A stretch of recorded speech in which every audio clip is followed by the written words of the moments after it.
안녕하세요.康마련 김동원 원장입니다. 오늘은 지난달 10월에 발표되었던 국립암센터의 펜벤다졸 관련 임상시험 불가 입장을 논해보겠습니다. 먼저 사진을 보시죠. 국립암센터의 거부 이유는 두 가지로 요약됩니다. 먼저 펜벤다졸은 효용성 측면에서 별로 가치가 없다는 것, 그리고 두 번째는 안정성 문제로 임상시험 진행에 윤리적 문제가 있다는 것입니다.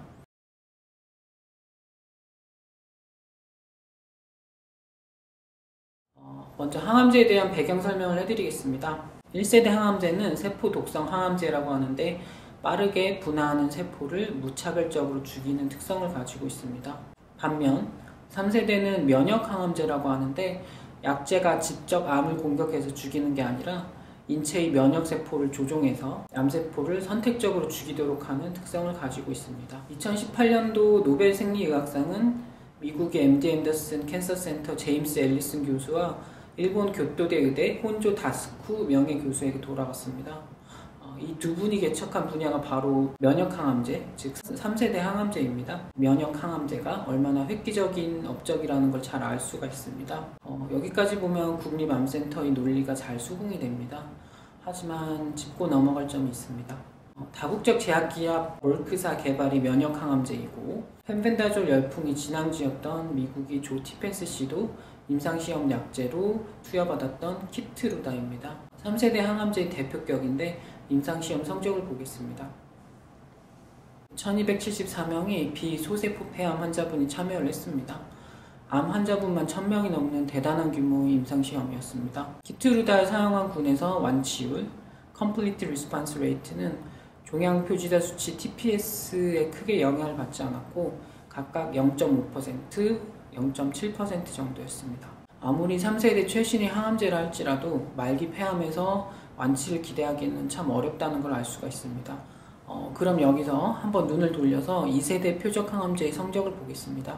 표적 항암제는 암세포가 성장하는 데 필요한 원인만을 찾아서 억제를 합니다. 2세대의 대표격인 글리백이라는 항암제의 경우 암세포 세포막에 있는 효소 기능을 공격해서 암세포 증식을 막습니다. 임상자료를 한번 살펴보겠습니다. 16개국 1106명에게 행해졌던 대규모의 임상 3상 시험이었습니다.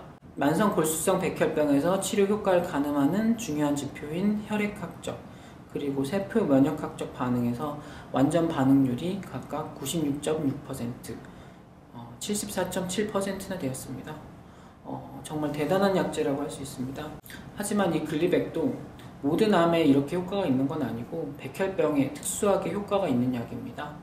국립암센터에서는 펜벤다졸이 항암 기절이 1세대에 속한 것이고 뒤처진 효능 때문에 임상시험이 가치가 없다고 했습니다. 하지만 3세대라고 치료 성적이 그렇게 좋은 건 아니고 2세대 항암제도 특정 암에서는 엄청난 성적을 보여주고 있습니다.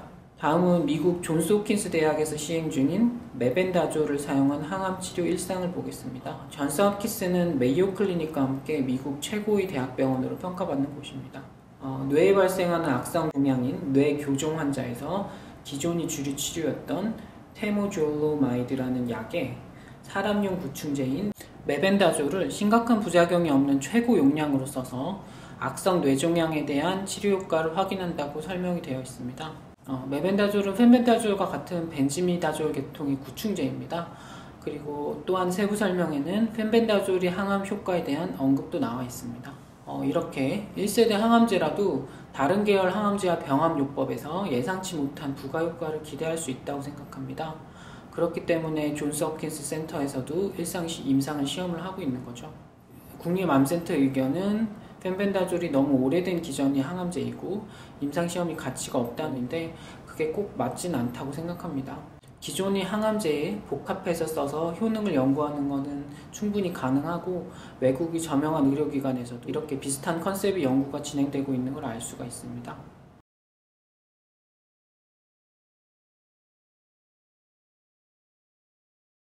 국립암센터 임상거부 주요 이유 중에 또 하나는 사람 투여 시 안정성을 담보할 수 없다는 것이었습니다. 다른 약제와의 상호작용 문제도 있고 고용량을 장기 투여 시 위험성에 대해서도 언급을 했습니다. 하지만 말기 암 환자분 입장에서 보면 안정성 보장이라는 말은 좀 다르게 들릴 수도 있습니다.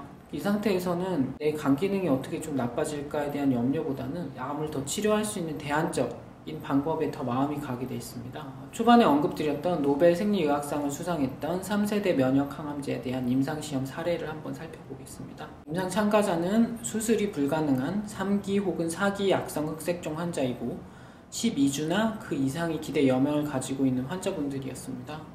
이렇게 임상시험은 간 기능 저하나 다른 부작용이 기회비용이란 측면에 있어서 부담이 덜한 말기암 환자분 대상으로도 흔하게 행해집니다. 현재 상황은 식약처에서도 의사협회에서도 펜벤다졸 복용 비추천을 하고 있지만 실제로는 환자분들이 펜벤다졸, 메벤다졸을 많이 구해 복용하셔서 제품이 품귀 현상을 빚을 정도입니다. 암 환자분들이 자발적으로 비공인 임상시험을 하고 있는 것과 마찬가지입니다. 공적기관에서 더 안전한 용법으로 펜벤다졸이나 메벤다졸을 사용한 항암 임상시험을 한다면 현실이 부작용을 줄일 수 있는 더 나은 방향이라고 생각을 합니다. 이상으로 카모마일 클리닉이었습니다. 경청해주셔서 감사합니다.